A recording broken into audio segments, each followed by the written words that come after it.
For our final story today, we've got Nebraska Extension's Dr. Matt Stockton back on the show to give all the cattle producers out there some info on calving. He says it may be worth it to do your research and see if your current calving season is the best one for your operation.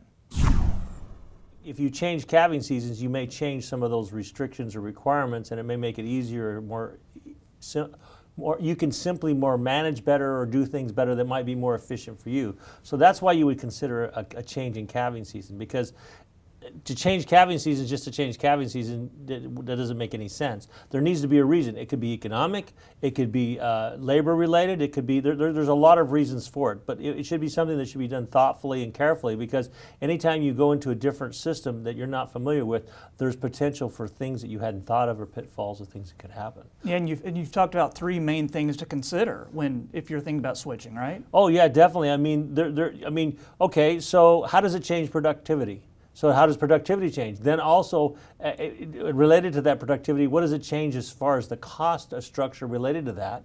So in other words, if you change your calving season, maybe you're changing when cattle nutrition, which could then change what you have to supplement or not supplement, which could change also then maybe reproductive rates. And then also, then you got this marketing issue that the cost of buying or selling animals at a different time of the year, at a different size, you're going to have a different market effect. So those things are, you get that cost of production and the marketing, you put them all together, and it kind of gives you this idea of maybe whether you should do it or not do it. And that's kind of what we talk about in the article. We give an example where we do May versus the March calving type, and there's some discussion because there is different reproductive rates and there's different things that really change the way things are. So that's what we were trying to bring out, so that any person who's considering doing a change should consider what that would do to them or how they could handle those particular things. I want to dive into the economics a little bit, and you helped develop the Nebraska Calving Systems Model. Talk a little bit about what the NCSM is. Okay, it's a giant spreadsheet.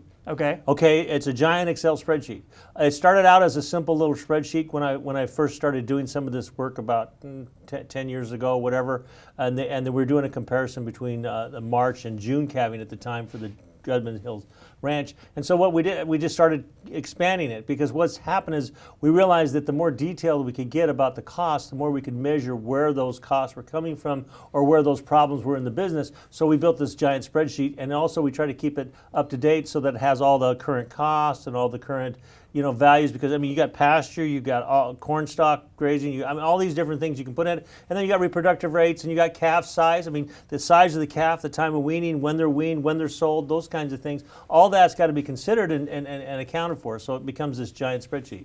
And you talked about some examples just a second ago. Go into a little more depth on that. I know you were talking about there's March and May data. Any other figures that you'd like to discuss? Well, the thing is that there is that data. There are some older articles where we talk about March versus June, and some people backed off the June. There's some fall calving information where August calving was brought in. There is some research now that's showing that it's going to cost you a little bit more to go to these other systems, because your cow isn't copying the cycle of the natural pasture or range, where it grows at a certain time and it peaks at a certain time, and your cow nutrition also, because of lactation and because of the way they calve, can peak at different times too. And so when you get those offsets, sometimes it can affect other productive things in your thing, and we're finding that to be true in some of the physical data, but then that's reflected in the economic model that we put this all together in. And what are some of the main takeaways from this study that you'd like producers to come away with? Well, I would like to simply say, don't just change because it sounds like, hey, it's a better time of year to calve. I don't really like the cold. If that may be a good reason if you really don't like the cold and it's really that hard on you. But there are some economic considerations that you should consider. Like we found that the May calves had smaller calves. Okay, we found that they had cheaper nutritional requirements, but then that also resulted in lower productive rates as far as reproduction, as far as pregnancy rates. And then also the replacement costs were greater, because here you're replacing the animal in the spring rather than the fall when cattle prices are probably at their lowest. So there's some different things there that create some cost and price and differences. And it turns out that while you can graze them cheaper because of the way you feed and use the corn stalk residue and all that stuff, it ends up costing you more because of replacement costs and that sort of thing. And then you don't gain as much, even though you have the price slide where you get a smaller value for a calf, because they're smaller, you don't get as much per head because the larger calf actually makes up for that. So there's some things. I mean, it's like I said, that's why we modeled it, because there's so many things going on that you got to think about. So when you do this, it's not just a simple, oh, I'm just going to change time of year, everything's the same. It's not.